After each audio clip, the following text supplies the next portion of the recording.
Da haben wir verschiedene Wege tatsächlich. Das hängt von der thematischen Ausrichtung ab. Wir haben Fachinstitute, die haben einen direkten Kontakt zu den Landwirtschaftskammern und kommunizieren mit diesen direkt.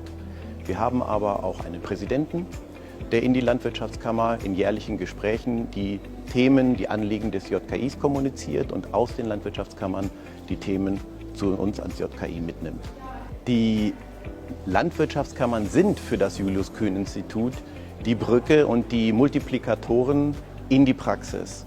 Wir haben selbst nur wenig Kontakt mit den Landwirten, zumeist im Rahmen von gemeinsamen Modell- und Demonstrationsvorhaben, aber die Erkenntnisse, die wir gewinnen, die gehen in der Regel über die landwirtschaftliche Kammer mit den Beratungsdiensten in die Praxis, nicht über uns. Es ist einfach nicht eine Aufgabe des Julius-Kühn-Instituts, sondern genau dafür sind die Landwirtschaftskammern in den Bundesländern da.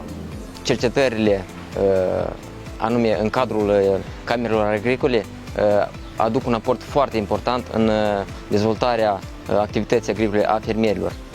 După mine, în parcursul nostru european, cercetarea o să stea la baza dezvoltării agriculturii noastre, fiindcă fără cercetare nu o să aibă loc dezvoltarea și noi a productivității și a profitabilității domeniului agricol în Republica Moldova. În urma studiilor mele făcute în Comunitatea Europeană, în România, am avut la bază puse aceste cercetări și anume, datorită lor, noi vom putea dezvolta în continuare sectorul nostru. Și anume, la noi în fermă încercăm să amplificăm acest efect al cercetărilor, pentru că datorită lor noi o să putem dezvolta în continuare noi abilități de a produce mai efectiv.